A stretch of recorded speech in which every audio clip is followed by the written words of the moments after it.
منتخب کردہ مدینۃ الاولیاء ملتان شریف کی سرزمین پر سلسلہ چشت کے بیج بونے والے اور اولیاء کرام کی اس سرزمین کو اپنے روحانی فیض سے سیراب کرنے والے چشتیہ سلسلہ کے گوہر نایاب محب اللہ الجمال بیک وقت خواجہ نور محمد مہروی رحمۃ اللہ علیہ کے ندیم اور میدان جہاد کے مجاہد عظیم حضرت خواجہ حافظ جمال اللہ چشتی ملتانی رحمۃ اللہ علیہ ناظرین وہ ہستی ہیں جو رسول پاک صلی اللہ علیہ وآلہ وسلم کی مبارک سنتوں سے بے انتہا عشق فرمایا کرتے تھے، ہر ایک سنت مبارکہ کو انتہائی اہتمام کے ساتھ ادا فرمایا کرتے تھے، تیر اندازی میں بھی ناظرین۔ اب دیکھیں یہاں پر سمجھنے کی بات ہے کہ بہت صوفیہ ایسے بھی گزرے کہ جنہوں نے صرف خانقاہوں میں بیٹھ کے کام نہیں کیے بلکہ میدان عمل میں میدان جہاد میں بھی نکل کے کام کیا، لہذا تیر اندازی میں آپ کافی مہارت رکھتے تھے اور باقاعدہ فنون حرب کے طلبگاروں کو مشق کرایا کرتے تھے۔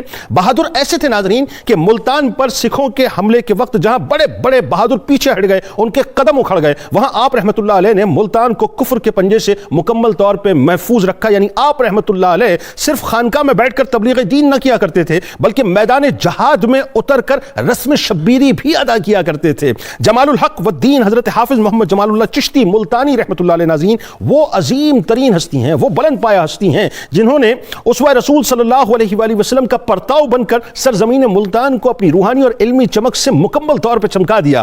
آپ رحمۃ اللہ علیہ عشق الہی اور عشق رسول صلی اللہ علیہ وآلہ وسلم کا مرقع و مرصع اور اپنے وقت کے دلیر ترین لوگوں میں سے تھے ناظرین۔ آپ رحمۃ اللہ علیہ دلیری اور بہادری میں اسوہ نبوی صلی اللہ علیہ وآلہ وسلم کے پیروکار تھے۔ سلسلہ چشتیہ کے اس عظیم پیشوا حضرت حافظ محمد جمال اللہ ملتانی رحمۃ اللہ علیہ کو اللہ تعالیٰ نے ناظرین بے پناہ صلاحیتوں سے نوازا تھا، اور کیوں نہ ہو، جب اللہ تعالیٰ اپنے پیاروں سے کچھ کام لیتا ہے ناظرین تو پھر انہیں صلاحیتوں سے بہت زیادہ لیس کر کے دنیا میں اتارا کرتا ہے۔ آپ حافظ قرآن بھی تھے، انتہائی ذہین اور ذکی الطبع بھی تھے، ابن عربی رحمۃ اللہ علیہ اور عبد الرحمن جامی رحمۃ اللہ علیہ سے خاص عقیدت و محبت رکھا کرتے تھے۔ آپ رحمۃ اللہ علیہ نے سخت مجاہدات اور ریاضات میں مشغول رہنے کے بعد درس و تدریس کا سلسلہ شروع کیا اور دور دراز سے جوق در جوق طلباء اور گروہ در گروہ علماء زمانہ جن کی شہرت چار دانگ عالم میں تھی آپ کے خانے علم و علوم ظاہری و باطنی کے حصول کے لیے آپ کی خدمت میں حاضر ہوتے تھے، اور صوفیہ و اتقیاء عصر آپ کے چشمہ فیض سے سیراب ہوا کرتے تھے۔ انداز تدریس ناظرین انتہائی حسین تھا، انتہائی شستہ تھا، انتہائی دلکش تھا، انتہائی میٹھا تھا۔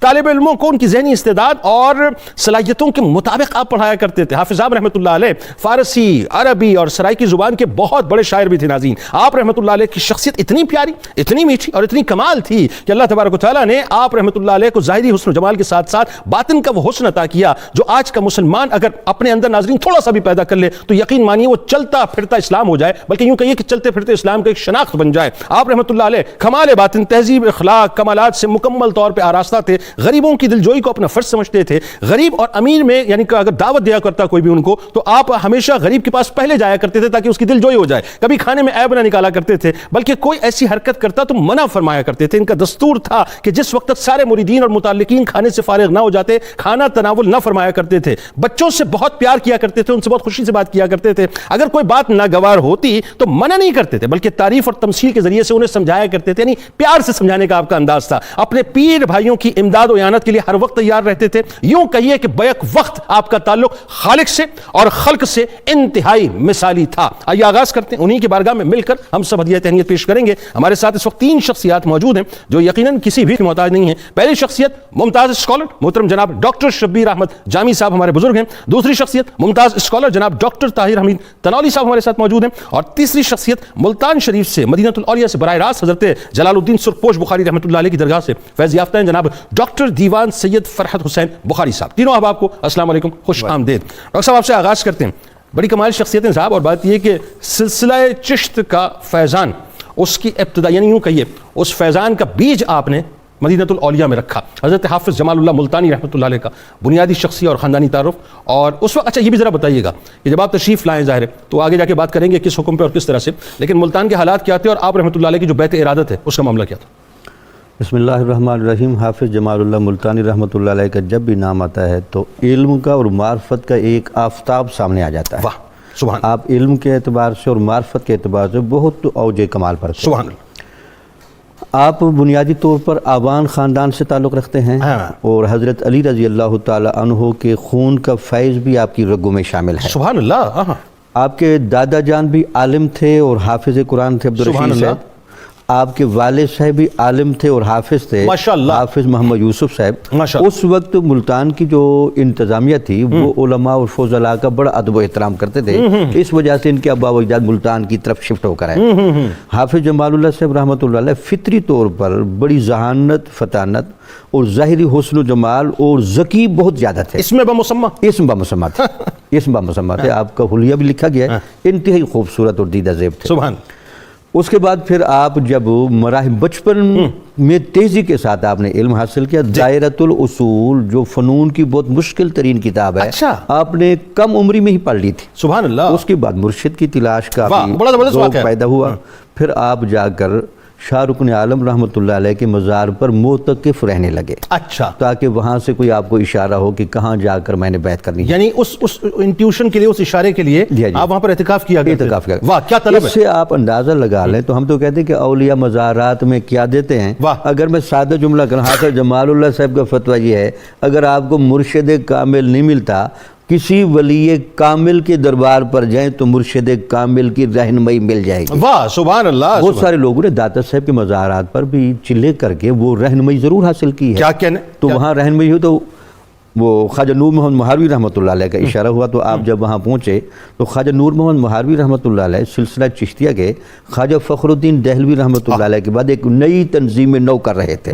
سبحان۔ وہاں جب آپ پہنچے تو ان کا ذرا ایک اپنا انداز تھا خواجہ نور مہاروی صاحب کا، کہ وہ علماء کو اپنے ساتھ بٹھا کے کھانا کھلاتے تھے، یہ سمجھانے کے لیے کہ ولایت کا بوجھ اصل اٹھا عالم ہی سکتا ہے، واہ۔ تاکہ شریعت اور طریقت جہاں جمع ہوگی کمال ظاہر ہوگا۔ اچھا، ایک بات جو بڑی خاص ہے اس میں، جو آپ ابھی گفتگو فرما رہے ہیں، جس وقت آپ حضرت نور مہاروی رحمۃ اللہ علیہ کی بارگاہ میں گئے تو آپ نے اپنا تعارف ایک حافظ کی حیثیت سے کروایا۔ حافظ کی ذرا بتائیے وہ کیا ہوا تھا؟ حافظ کی حیثیت سے فرماؤں نے پوچھا کہ آپ کا کیا تعارف ہے؟ آپ نے کہا جی میں حافظ قرآن ہوں اور تھوڑے مسئلے مسائل بھی نماز روزے کے جانتا ہوں، لیکن جب دسترخوان لگا تو علماء کی ٹیمیں بنی، تو ایک بہت بڑے عالم تھے محمد حسین صاحب، وہ بھی خواجہ نور محمد مہاروی صاحب کے خلیفہ بھی تھے اور خاص خادم تھے۔ انہوں نے جب حافظ جمال اللہ صاحب کو دیکھا تو دوڑ کے بھاگے اور بغل گیر اور کافی دیر باتیں کرتے رہے۔ تو قبلہ عالم نے ان سے پوچھا کہ آپ ان کو، جب ان کا جی یہ ہمارے ہم درس بھی ہیں، ان کو ہم اپنے زمانے میں علامت العصر کہتے تھے۔ علامت العصر، علامت العصر، اس زمانے میں جن کا لقب یہ ہو تو اپنا۔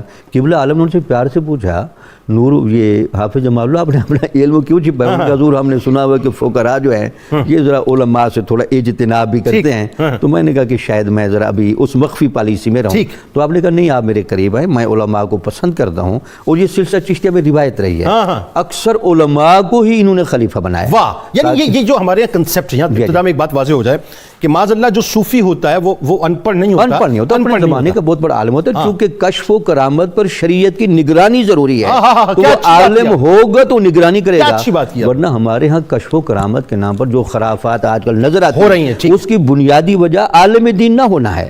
اگر وہ ہوتا تو وہ سارے اپنی چیزوں کو خود چیک کرتا رہتا ہے۔ میں آپ کو بتاؤں ایک بات پر سبیل تذکرہ کہ کل اتفاق کی بات ہے، داتا دربار سے باہر سے مطلب جانا ہوا، تو مجھے ایک چیز دیکھ کے، مجھے نہیں پتا میں صحیح بات کر رہا ہوں یا غلط کر رہا ہوں، لیکن میرا سوال آپ سے کہ بہت میرا خیال ہے کہ ہمیں تربیت کی ضرورت ہے، اور یہ آپ ایک بزرگ کی حیثیت سے بتلائیے۔ میں نے دیکھا وہاں باہر ٹھیلوں کے اوپر جو ہے وہ آیات قرآنی کی چادریں لٹکی ہوئی ہیں، تو یہ ایک، کیا آپ کے خیال میں یہ بھی تربیت کی ضرورت نہیں ہے کہ یہ گستاخی کے زمرے میں آ جاتی ہے باتیں، کہ بہت زیادہ ہمیں میرا خیال ہے ریفارمز کرنے کی ضرورت ہے؟ مطلب یہ ہے کہ جن چیزوں کا ایک ادب بنتا ہے، ایک پورا لحاظ بنتا ہے، اس کو پراپر جگہ پر لگانا چاہیے، اور ان کی حفاظت بھی کرنی چاہیے، اور گرد و غبار سے بھی بچانا چاہیے، اور نیچے گرنے سے بھی بچانا چاہیے، اور اس کی ایک اونچی سطح نظر آنی چاہیے۔ اچھا، یہ وہی اسی وقت ہوگا کہ جب گائیڈ کرنے والے جو ہیں وہ باقاعدہ علماء ہوں، ان کو پتا ہوتا ہے کہ کیا دائرہ کار ہوتا ہے۔ اس کے بعد جب آپ باقاعدہ مرید ہو گئے تو مرید ہونے کے بعد ان کے بارے میں جو ایک بڑا حسن انتظام نظر آتا ہے کہ آپ کو پھر خواجہ نور محمد مہاروی رحمۃ اللہ فخر الدین دہلوی کی بارگاہ میں بھی لے گئے اپنے مرشد کے پاس۔ انہوں نے ایک دفعہ آپ کی پیشانی پر دیکھ کر کہا، خواجہ نور محمد مہاروی، ملتان کی سرزمین پر شیخ شہاب الدین سہروردی کے فیض کی وجہ سے بہاؤدین زکریا ملتانی کا تسلط آج تک بھی قائم ہے، ایسا ہی، لیکن اب ملتان کی ولایت چشتیوں کو بھی دی جا رہی ہے، تو آپ اپنا ایک خلیفہ، یہ جو جمال اللہ سے بیٹھے ہیں، ان کو اپنا خلیفہ بنا کر بھیجیں، اور ان کو کہیں کہ اپنا پہلا مرید خواجہ خدا بخش اس کو لے جا کر بہاؤدین زکریا ملتانی کی خانقاہ میں بیٹھ کر مرید کریں، اور ان سے باقاعدہ اجازت بھی لیں۔ سبحان اللہ، یعنی وہاں پر وہ احترام اور احترام بھی کریں اور ساتھ ان سے اجازت بھی لیں۔ یعنی اس کا مطلب ڈاکٹر صاحب ایک اور بات یہاں پہ، ایک جملہ پھر اس کے بعد بات آگے بڑھاتے ہیں، کہ وہ جو چراغ دہلوی رحمۃ اللہ علیہ نے ملتان کے لیے جو چشت کے چراغ کو چنا، وہ بنیادی طور پہ آپ تھے، جی آپ کہ آپ روشن کریں، بات آگے بڑھاتے ہیں۔ ڈاکٹر صاحب اب یہ تو ایک بیک گراؤنڈ آ گیا، اب وہی بات ہے کہ آپ کو یوں کہیے کہ اپنا جو صوفیہ کی آرگنائزیشن ہے اس نے باقاعدہ ڈپیوٹ کر دیا آپ کو ملتان شریف کے لیے، ٹھیک ہے جی. اب مدینۃ الاولیاء کی طرف آپ چل پڑے. اب ذرا اس وقت کے حالات تھوڑا سا بتائیے کہ پنجاب کی صورتحال کیا تھی، اور جو خاص طور پہ جو ملتان پر سکھوں کے حملے کے وقت حضرت حافظ جمال اللہ ملتانی رحمۃ اللہ علیہ نے یعنی خانقاہ سے نکل کر جو رسم شبیری آپ نے ادا کی ہے وہ کس طرح سے ادا کی ہے، اور شوق جہاد اور شوق شہادت جو آپ میں تھا. جی بہت شکریہ جنید صاحب. جنید صاحب اگر آپ اس دور کے حالات کو دیکھیں تو پنجاب کے اندر 1799 میں سکھ سلطنت قائم ہوئی تھی، یعنی سکھوں نے لاہور کو کیپچر کیا اور اس کو اپنا کیپٹل بناتے ہوئے یہاں پہ سکھ سلطنت قائم کر لی. ٹھیک. اچھا اس وقت حضرت جمال اللہ کی عمر 54 سال تھی، اور گریجولی پھر یہ بڑھتے بڑھتے پورے پنجاب کے اندر پھیل گئی، اور جو نواح تھے ملتان اور دوسرے علاقے وہ بھی انہوں نے سکھ سلطنت میں شامل کر لیے. اچھا ملتان پہ بھی جب گاہ بگاہ وہ حملے کرتے تھے تو وہاں پہ ہم دیکھتے ہیں کہ حضرت جمال اللہ علیہ رحمہ کا جو طرز عمل ہے وہ ایک مثالی صوفی کا طرز عمل ہے، یعنی جس کے اندر ظاہر اور باطن کا اعتدال موجود ہے. واہ واہ واہ. تصوف کیا کرتا ہے؟ تصوف یہ کرتا ہے کہ ایسی شخصیات تیار کرتا ہے جو ہر حال میں سراپا استقامت اور پامردی کا کوہ گراں ہوتی ہے. واہ کیا بات. یعنی کہ چاہے شیطان کے حملے ہوں ظاہری یا باطنی، دشمن دین کے حملے ہوں، وہ انہیں متزلزل نہیں کر سکتے. ٹھیک ہے. اچھا اب یہی اوصاف آپ کو بدرجہ کمال حضرت جمال اللہ علیہ رحمہ کی شخصیت پر نظر آتا ہے. سبحان اللہ. جیسے ابھی ذکر ہوا کہ حضرت نور محمد مہاروی کو حضرت مولانا فخر الدین علیہ رحمہ نے براہ راست فرمایا کہ آپ اپنا خلیفہ ملتان ڈپیوٹ کریں. سبحان اللہ. نظر ان کو آ رہا تھا حالات کے آگے ہو رہے ہیں. سبحان اللہ.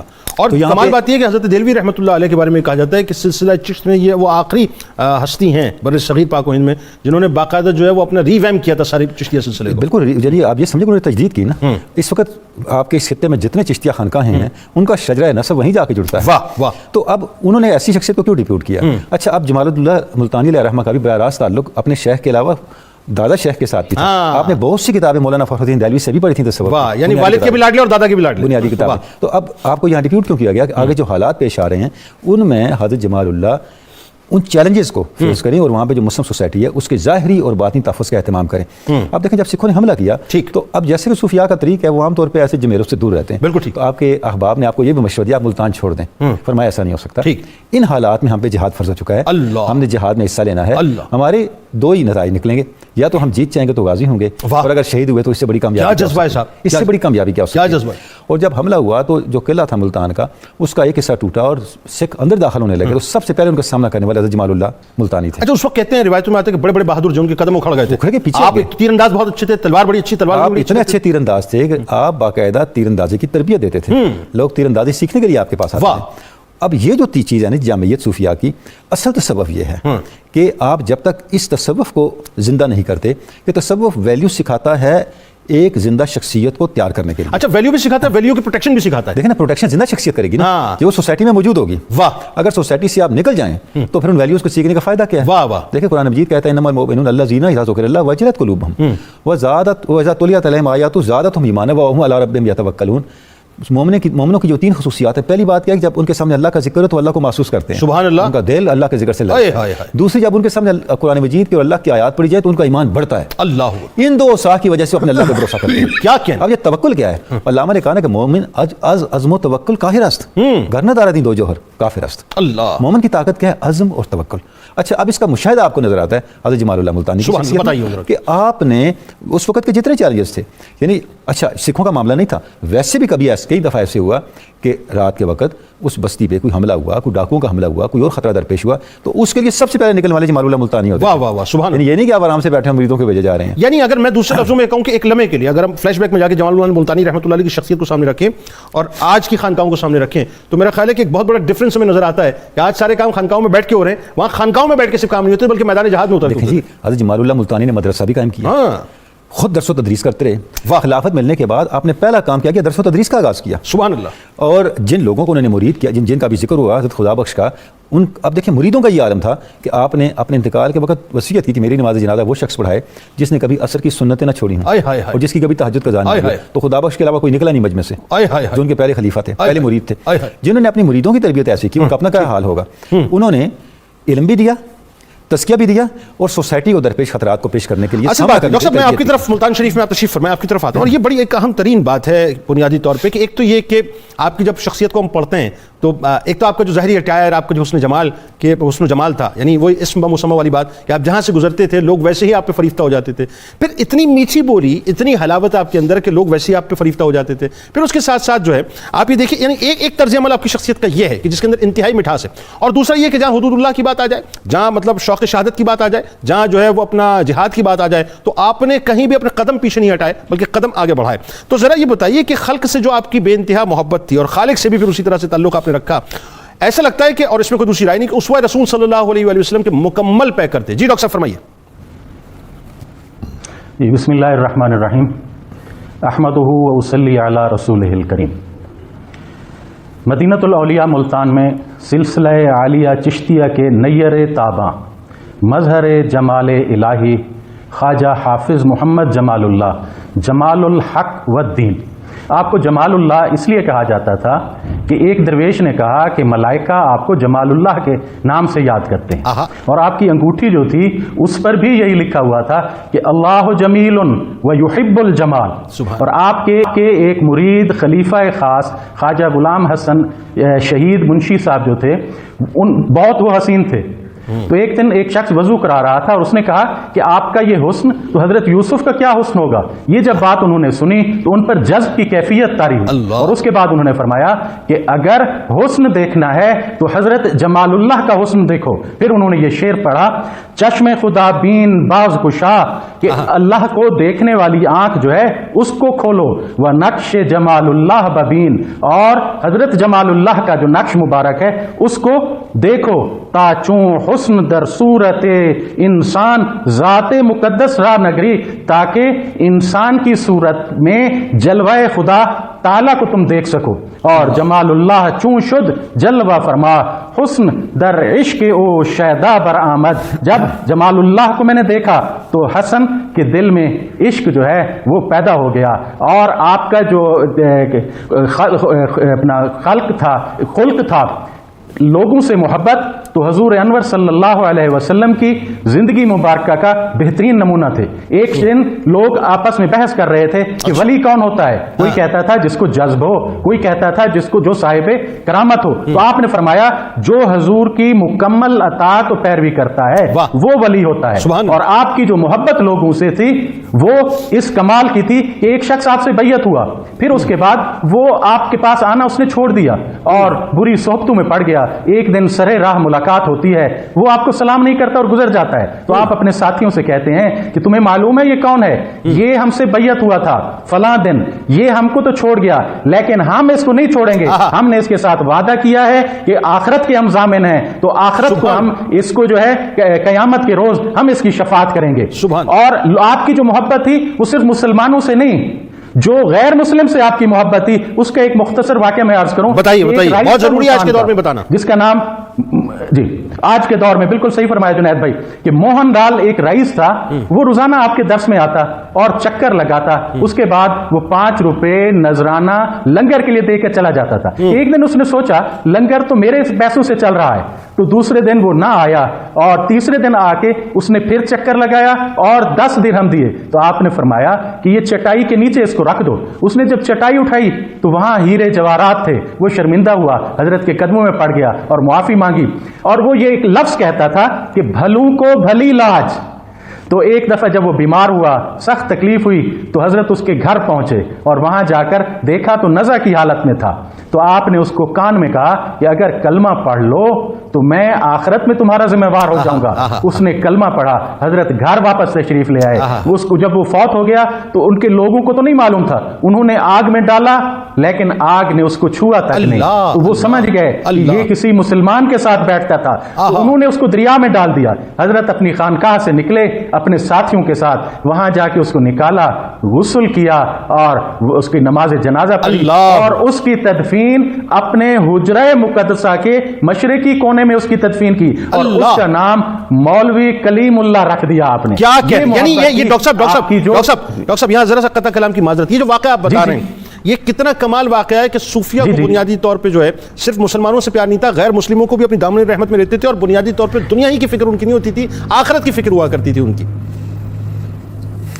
بالکل بالکل آپ صحیح فرما رہے ہیں. یہی تو صوفیہ کا ایک شعار, اور اسی طرح ہی اسلام جو ہے ہند و پاک میں جو پھیلا ہے ان حضرات چشتیہ کی وجہ سے, خاص طور پر باقی سلاسل مبارکہ بھی, تو یہ اخلاق جو تھا ان کا اس کی وجہ سے ہوا. ایک مرید تھا آپ کا, اس کو تکلیف ہوئی گردے کی, جو رینل کولک تھا, ساری رات وہ تڑپتا رہا, حضور کو معلوم ہوا تو حضرت حافظ جمال اللہ صاحب وہاں پہنچے, تو آپ بھی ساری رات اس اضطراب کی کیفیت میں رہے اور اس کے لیے دعا کرتے رہے, اور صبح فرمایا اب اس کو زندگی بھر گردے کا درد نہیں ہوگا. اور آپ نے جو انٹرو میں فرمایا شروع میں کہ آپ جو کھانے میں عیب نہیں نکالتے تھے, تو یہ حضور کے اسوہ حسنہ کا کامل نمونہ تھے. کہ حضرت عبدالعزیز پرہاروی رحمۃ اللہ علیہ فرماتے ہیں کہ ایک دفعہ میں آپ کے ساتھ ایک دعوت میں شامل ہوا, تو وہاں پر جا کر دیکھا تو ایک گائے کا گوشت پکا ہوا تھا, لیکن وہ کچا تھا, تو میرے چہرے پر کراہت کے آثار ہوئے. جب آپ نے وہ آثار دیکھے تو آپ نے فوراً شوق سے اور محبت سے اس کھانے کو شروع ہوئے اور اس کی تعریف کرنے لگے, اور ہم سب ساتھی بھی جو ہے ہم اس کھانے کو کھاتے رہے. اور اس کے بعد آپ نے وہ اس شخص جس نے دعوت کی تھی آپ نے اس کے لیے بہت دعا کی. ماشاءاللہ ماشاءاللہ, کیا کہنے ڈاکٹر صاحب, کیا کہنے, سبحان اللہ. یہ ناظرین, یہ جو چھوٹی چھوٹی باتیں ہیں نا, جو واقعات کی صورت میں آپ کے پاس ہیں, اگر ان کو بائی لارج آپ دیکھیں نا, اس کی ان چھوٹے سے واقعات میں بہت بڑی بڑی کائناتیں جو ہیں وہ چھپی ہوئی ہوتی ہیں. انسان اگر اپنی اصلاح کرنا چاہے تو بہت کچھ سمجھ سکتا ہے. ان صوفیہ نے کہیں بھی انتہا پسندی کا ثبوت نہیں دیا, کہیں بھی شدت پسندی کا ثبوت نہیں دیا. آپ یہ دیکھیے کہ شدت ان کے ساتھ اختیار کی گئی, لیکن ہمیشہ محبت سے بات کی. جو چھوڑ کے چلے جاتے تھے ان کو بھی دیکھ کے یہ فرماتے تھے کہ تم چھوڑ کے تو گئے ہو, لیکن ہم تمہیں نہ یہاں چھوڑیں گے نہ وہاں چھوڑیں گے. یہ اصل تعلیمات ہے اسلام کی. درود پاک کا وقفہ, آئیے سرکار علیہ السلام کی بارگاہ میں درود پاک کا نذرانہ پیش کرتے ہیں. جب لوٹیں گے انشاءاللہ تو آپ کے علمی مقام کے حوالے سے, چونکہ جامی صاحب موجود ہیں اور ڈاکٹر صاحب کی موجودگی میں ابن عربی رحمۃ اللہ علیہ کی بات نہ ہو تو یہ ہو نہیں سکتا. اور جمال اللہ رحمۃ اللہ علیہ جو ہیں وہ تو خاص شگف رکھتے تھے, حضرت جامی رحمۃ اللہ پیش کر رہے ہیں. اور یہ وہ شخصیات ناظرین آپ کے ذہن میں رہے, اور یہ پیوست کیجئے اپنے بچوں کے بھی ذہن میں. تاریخ ظاہر ہے ہمارے یہاں پرابلم یہ ہے کہ ایک تو پڑھائی اب نہیں جاتی صحیح طرح سے. اچھا جی, جو پڑھائی بھی جاتی ہے اس کو بھی ہم نے کہیں قلم اٹھا کے لکھا, کہیں قلم دبا کے لکھا, اپنے مطلب کی باتوں کو لکھا, جو نہ سمجھ آئیں نہ لکھا. لیکن یہ لکھنا بہت ضروری ہے ناظرین, اور یہ بچوں کو بتانا بہت ضروری ہے کہ ان صوفیہ کی وجہ سے بنیادی طور پہ یہ دین اسلام ہمارے گھروں میں داخل ہوا ہے. آج ہم کلمہ طیبہ پڑھتے ہیں, یہ دراصل انہی کا صدقہ ہے, انہی کا احسان ہے ہمارے اوپر. تو ان کی تاریخ بھی پتہ ہو, اور جب یہ تاریخ پتہ ہوگی صاحب تو جو میں کہتا ہوں نا کہ اس انتہا پسندی کے دور کے اندر ہمارے اندر اعتدال پسندی آنا شروع ہو جائے گی, کہ جو صوفیہ کا طریقہ ہے وہ محبت ہے, پیار ہے, اور اسی کے ذریعے سے وہ لوگوں کو جیتا کرتے تھے. ڈاکٹر صاحب بات کو آگے بڑھاتے ہیں. آپ کا جو علمی مقام اور مرتبہ وہ ایک اپنا اسٹیچر جو ہے وہ بڑا خاص ہے, اور خاص طور پہ ابن عربی رحمۃ اللہ علیہ اور عبد الرحمن جامی رحمۃ اللہ علیہ سے آپ کی خاص عقیدت تھی. تو یہ لوگوں کو بتائیے. دوسرا ایک اور بات جو بڑی توجہ طلب ہے کہ بڑا ہی, چونکہ آپ حلیم الطبع تھے بہت زیادہ اور بہت نیچے تھے, تو درس و تدریس کا بھی آپ کا ایک بڑا خاص انداز تھا, بتائیے ذرا. بسم اللہ الرحمن الرحیم. آپ نے خوبصورت جملے فرمائے. جب تک علم کے ساتھ تربیت جمع نہ ہو, نہ بندہ مکمل ہوتا ہے, نہ وہ صحیح استاد بن سکتا ہے. کیا کہنا. تو آپ اپنی تربیت کے مراحل میں سے, جب وحدت الوجود کے مراحل میں سے آپ کے مرشد آپ کو گزار رہے تھے, تو خود بیان کرتے ہیں کہ مجھے جب شغل وحدت میں ڈالا تو ایک ذاکر ہما ذکر و ذکر مذکور شبد اس کیفیت میں ڈالتے ہیں. وہ کہتے ہیں کہ اندھیری کوٹھری میں تھوڑا بیٹھ کر قبلہ عالم رحمۃ اللہ علیہ جو بیٹھتے تھے تو مجھے بلاتے تھے, جمال اللہ ذکر جو میں نے بتایا ہے, لا الہ الا اللہ, لا موجود الا اللہ کی توجہ کے ساتھ وہ کہاں تک پہنچا, تو کون ہے جو میرے سامنے آیا. تو آپ کہتے تھے, میں کہتا جمال اللہ.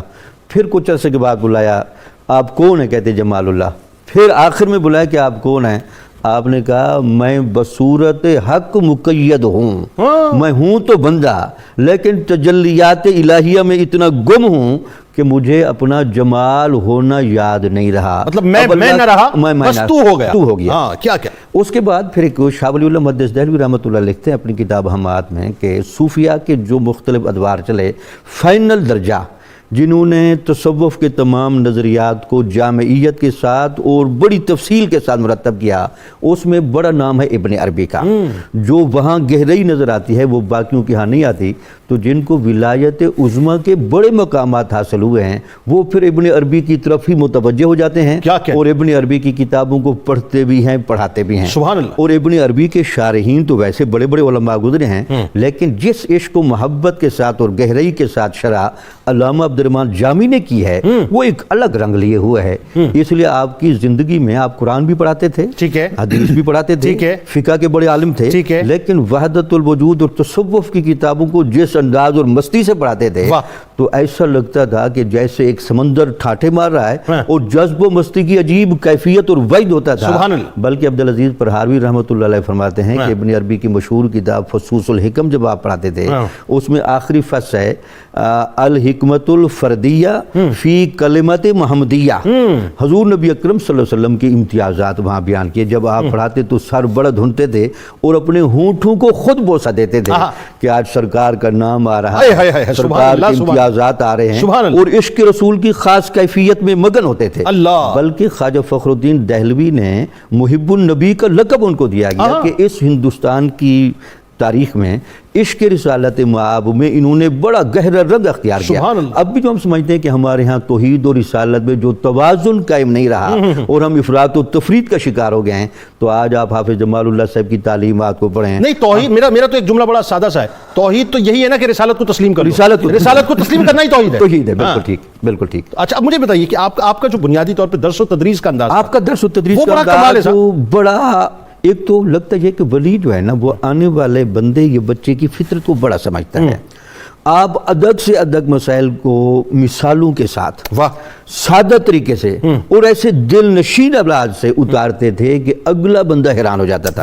عبدالعزیز پرہاروی رحمۃ اللہ علیہ کہتے ہیں کہ میں آپ کے ساتھ, عبدالعزیز رحمۃ اللہ علیہ ان کے خلیفہ, اور میرا خیال ہے جو کتاب مستند ترین آپ ہی نے خصائل رضیہ کے نام سے انہوں نے آپ کی سوانح حیات ملی. وہ کہتے ہیں ایک دفعہ ہم جا رہے تھے کشتی میں بیٹھ کر, تو کشتی بہت بڑا دریا تھا, تو کشتی جب گزر رہی تھی تو مجھے کہتے تھے کہ آپ پانی کو دیکھیں اور پانی پر اوپر آنے والے بلبلوں کو دیکھیں, تو یہ جو بلبلے ہیں یہ تعینات ہیں, یہ کائنات ہے, اور یہ جو پانی ہے یہ وحدت کا سمندر ہے.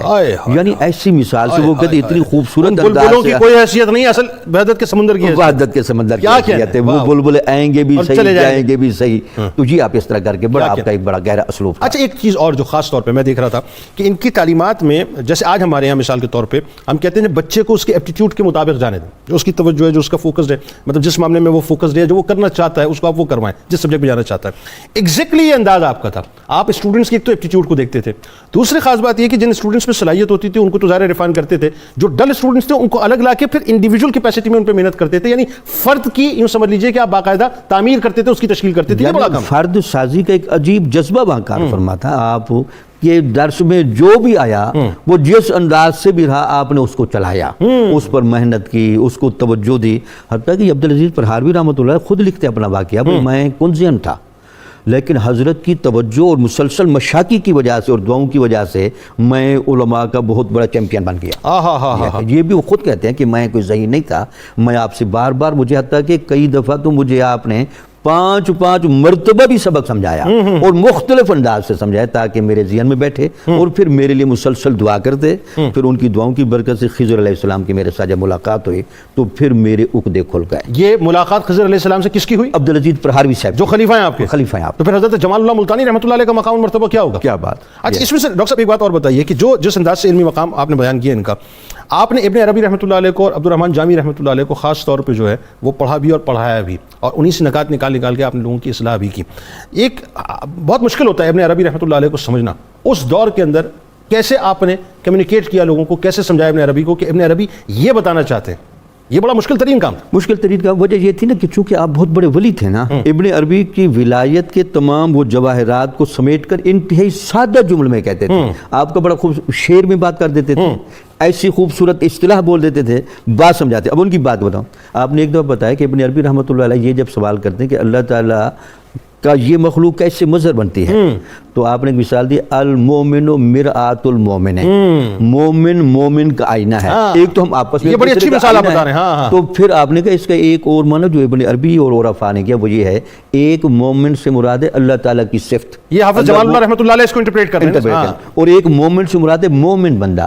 مومن بندے کا آئینہ ہے اللہ تعالیٰ, اور اللہ تعالیٰ کی صفات کا آئینہ ہے مومن بندہ, بشرطے کہ وہ صحیح معنی میں مومن ہو. سبحان اللہ. اللہ، تو اس کا مطلب ہے یہ جو ہمارا دل ہے یہ تجلیات الہیہ کا مرکز بننے کی صلاحیت رکھتا ہے اگر اس پر تعلیم اور تربیت کے صحیح مراحل طے کر دیے جائیں تو یہ آپ اس طرح کی مثالوں سے بات کو کنوے کر دیتے ہیں. کیا خوبصورت مثال ہے. مومن کا آئینہ ہے، لیکن اس کی جو تشریح آپ نے فرمائی ہے حافظ جمال اللہ رحمۃ اللہ علیہ نے، بڑی کمال ہے. ڈاکٹر صاحب یہ بتائیے کہ حافظ جمال اللہ رحمۃ اللہ علیہ کا توحید و معرفت الہی اور خاص طور پہ جو تصوف کے بارے میں آپ کے نظریات تھے، ایک تو ظاہر ہے کچھ گفتگو ابن عربی رحمۃ اللہ علیہ کے حوالے سے ہوئی، عبدالرحمن جامی رحمۃ اللہ علیہ کے حوالے سے ہوئی، لیکن تصوف کو بھی آپ نے انتہائی ریفائن انداز سے پیش کیا ملتان کی سرزمین پہ. جی جنید صاحب، حضرت جمال اللہ ملتانی علیہ رحمہ کی جو شخصیت ہے وہ اس سوال کا خود زندہ جواب ہے کہ تصوف یا وحدت الوجود کی تعریف خدا نخواستہ بے عملیت کی طرف لے جاتی ہے. دیکھیں حضرت جمال اللہ ملتانی نے درس و تدریس بھی کی، سوسائٹی کی اصلاح بھی کی، جہاد بھی کیا. وہ کون سا عملی تقاضا ہے اپنے دور کا جو حضرت جمال اللہ نے پورا نہیں کیا؟ تو آپ کا جو تصور ہے تصوف کے بارے میں وہ بنیادی طور پہ کیا ہے کہ آپ حقوق اللہ اور حقوق العباد کو، دنیا کی زندگی اور آخرت کی زندگی کو، روحانیت کو اور ظاہر مادیت کو، سب کو ساتھ لے کے چلیں. ٹھیک. اگر آپ سب کو ساتھ لے کے نہیں چلتے تو پھر آپ کے فہم میں نقص ہے اور آپ کی شخصیت اور آپ کی تربیت میں نقص ہے. جو تربیت کا نظام ہے بنیادی طور پہ صوفیاء کے ہاں وہ کیا ہے؟ وہ انجام کار بندے کو اس سطح پہ لے جانا ہے کہ صفات الہیہ کا عکس بندے کی ذات میں نظر آنے لگے. توحید کی وضاحت جس طرح حضرت جمال اللہ ملتانی علیہ رحمہ نے کی، حضرت شیخ اکبر کی تعلیمات کی روشنی میں، حضرت عبدالرحمن جامی ہیں، مولانا روم ہیں. اچھا جنید صاحب یہ وہ لوگ ہیں جو مسلسل ان کے مطالعے میں رہتے تھے. خصوص الحکم ہے، مصری مولانا روم ہے، لوائے جامی ہے، فکرات ہے، اشیات اللمعات، یہ وہ کتابیں ہیں جو حضرت جمال اللہ ملتانی کی محبوب ترین کتابوں میں تھیں، یعنی ان کے مطالعے میں ہوتی تھیں، ان کا آپ درس بھی دیتے تھے. اور اس کا مطلب یہ ہوا کہ آپ کی جو پرائمری تھاٹ ہے اس کا اوریجن ہمیں اکابر صوفیاء کی جو کلاسیکل مسٹکس ہیں ان کے یہ ٹیکسٹ جو ہیں یہ ان کے حضرت جمال اللہ ملتانی کی کا بنیادی ماخذ کے طور پہ ہمارے سامنے آتے ہیں. تو آپ یہ فرماتے کہ جو توحید ہے، توحید کا ایک درجہ تو ایمانی ہے، ٹھیک ہے، جو عام لوگ توحید کو قبول کر لیتے ہیں، ٹھیک ہے. اس سے آگے پھر توحید کا ایک درجہ کالی ہے جب ہم صرف بیان کرتے ہیں.